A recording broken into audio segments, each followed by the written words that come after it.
আসসালামু আলাইকুম। আজকে আপনাদেরকে বানিয়ে দেখাবো আটা ও ডিম দিয়ে খুবই মজাদার বিকেলের নাস্তার রেসিপি। তো চাইলে কিন্তু বিকেলের চায়ের সাথেও এই নাস্তাটি রাখতে পারেন, খেতে কিন্তু অসাধারণ লাগবে। তো চলে যাচ্ছি মূল রেসিপিতে। এর জন্য প্রথমে একটা মিক্সিং বোলে নিয়ে নিচ্ছি একটা ডিম ভেঙে। এখন এর মধ্যে দিয়ে দিচ্ছি চিনি। এখানে 1/3 কাপ চিনি নিয়ে নিয়েছি। এখন দিয়ে দিচ্ছি এর মধ্যে 1 টেবিল চামচ পরিমাণ রান্নার তেল। এখন একটা হ্যান্ড উইচ দিয়ে খুব ভালোভাবে চিনি ও ডিম ভালোভাবে মিশিয়ে নিব। তো চিনিটা গলে না যাওয়া পর্যন্ত ভালোভাবে বিট করে নিতে হবে। আর এই তো খুব ভালোভাবে মিশিয়ে নিয়ে এই পর্যায়ে দিয়ে দিচ্ছি স্বাদ অনুযায়ী লবণ, দিয়ে দিচ্ছি সামান্য বেকিং সোডা। এখন আবারও খুব ভালোভাবে মিশিয়ে নিব। আর এই তো মিশিয়ে নিয়ে এই পর্যায়ে অ্যাড করে দিচ্ছি আটা। তো এখানে আমি 2 কাপ আটা দিয়ে দিয়েছি। এখন হাত দিয়ে খুব ভালোভাবে মেখে একটা ডো তৈরি করে নিব।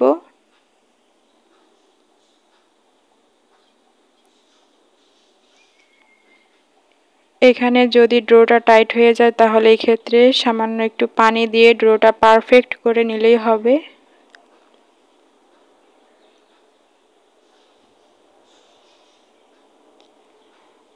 তো সামান্য এই যে পানি দিয়ে এই যে আমি ডোটা পারফেক্ট করে নিয়েছি। এখন কিছুক্ষণ আমি রেস্টে রেখে দিব। আর এই তো আবার একটু মথে নিয়ে এখন ডোটাকে এই যে একটু আটা ছিটিয়ে আবারও মথে নিচ্ছি কিছুক্ষণ। মথে নিয়ে এ থেকে আমি এখন একটু লেচি কেটে নিব। তো এখন আমি একটা রুটির শেপ দিয়ে দিব বেলে। তো এই রুটিটা কিন্তু অনেকটাই মোটা হবে। এই যে আমি একটু বেলে দেখিয়ে দিচ্ছি, এমন মোটা করে রুটিটা বেলে নিতে হবে। আর এখন আমি নাস্তা শেপ দেওয়ার জন্য এখানে একটা কাটার নিয়ে নিয়েছি, এই যে একটা বয়মের মুখ। আপনাদের হাতের কাছে যেটা থাকে সেটা দিয়ে কেটে নিলেই হবে। তো এখন আমি যেটা দিয়ে প্রথমে কেটে নিচ্ছি। আর এই তো নাস্তার শেপ কিন্তু হয়ে গিয়েছে। এভাবেই কিন্তু আমি সবগুলো নাস্তা কেটে নিব।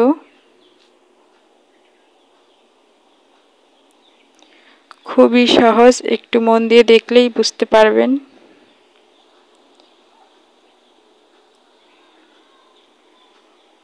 আর এই তো আমি নাস্তাগুলো কেটে নিয়েছি। এখন একটা প্লেটে তুলে নিব। আর এইভাবে কিন্তু আমি সবগুলো নাস্তা কেটে নিব।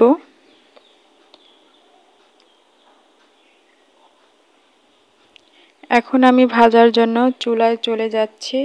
তো চুলায় আমি আগে থেকে এই যে কড়াইয়ের মধ্যে তেল গরম করে নিয়েছি। এখন আমি একটা একটা করে নাস্তা এই যে ছেড়ে দিচ্ছি ভাজার জন্য।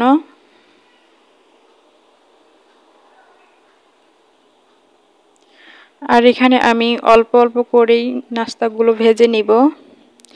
এতে খুব সুন্দর করে ভেজে নেওয়া হবে। আর চুলার আগুনটা একদম মিডিয়াম রেখে নাস্তাগুলো ভেজে নিতে হবে, তা না হলে কিন্তু কালার চলে আসবে আর কিন্তু ভিতরটা হবে না। তো একটা সাইড হয়ে যাওয়ার পরে আমি যে উল্টিয়ে দিচ্ছি।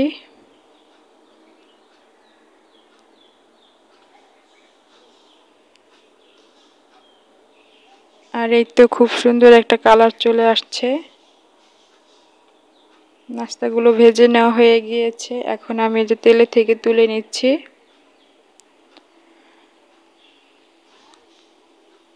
আর এই তো এভাবেই কিন্তু সবগুলো নাস্তা আমি ভেজে নিব।